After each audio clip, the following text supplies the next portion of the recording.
నమస్తే అన్న అందరికీ నమస్కారం.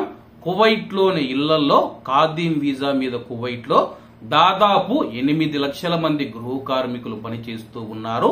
అలాగే ఇళ్లలో పనిచేస్తూ ఉన్న గృహ కార్మికులు ఇటీవల కాలంలో ఏ కారణం చేతో తెలియడం లేదు కానీ చాలా మంది ఆత్మహత్యకు పాల్పడుతూ ఉన్నారు. చాలా మందికి సమస్యలు అనేటివి ఉంటాయి. ఈ రోజు సమస్యలు ఉంటాయి, రేపు పోతాయి. పరిస్థితులు రోజు ఒకేలాగా ఉండవు. ఇది అందరూ గుర్తుంచుకోవాలన్నా. చాలా మంది తమకు వచ్చిన కష్టాన్ని కానీ లేకపోతే నష్టాన్ని కానీ వాళ్ళు తట్టుకోలేక ఇలా చనిపోతూ ఉన్నారు. తాజాగా జహరాలో ఒక ఇంట్లో పనిచేస్తూ ఉన్న ఒక ప్రవాస మహిళ ఆత్మహత్య చేసుకుందని చెప్పి స్థానిక మీడియా పేర్కొంది.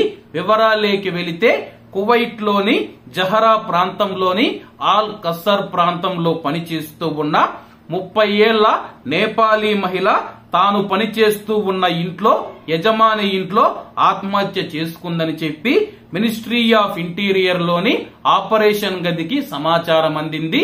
సమాచారం అందుకున్న పోలీసులు వెంటనే సంఘటనా స్థలానికి చేరుకున్న తర్వాత అలాగే 30 ఏళ్ల నేపాలీ మహిళ మనం చూసుకుంటే ఒక గుడ్డతో పైన సీలింగ్ కు ఉరి వేసుకుని చనిపోయిందని చెప్పి కేసు నమోదు చేసి తదుపరి విచారణ కోసం మృతదేహాన్ని ఫోరెన్సిక్ విభాగానికి తరలించినట్లు అధికారులు తెలియజేశారు. 30 ఏళ్లు నిండని నేపాలీ ప్రవాస మహిళ ఎందుకు ఆమె చనిపోవాల్సి వచ్చింది అనే కారణాలు తెలియాల్సి ఉంది.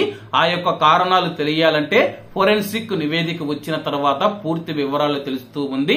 కాబట్టి కువైట్ ఇళ్లలో పనిచేస్తూ ఉన్న మన భారతీయులు గాని ఇతర దేశాలకు సంబంధించిన ప్రవాసులు ఎవరైతే ఉన్నారో ఎంత కష్టం వచ్చినా సరే దయచేసి బలవన్ మరణానికి పాల్పడవద్దు. కష్టం ఈ రోజు ఉంటుంది, రేపు వెళ్లిపోతూ ఉంది.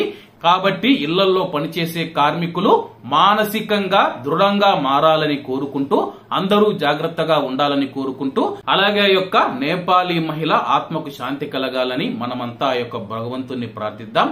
కాబట్టి అందరూ బాగుండాలి, ఎందులో మనం ఉండాలి. అందరికీ నమస్తే అన్న, జై హింద్.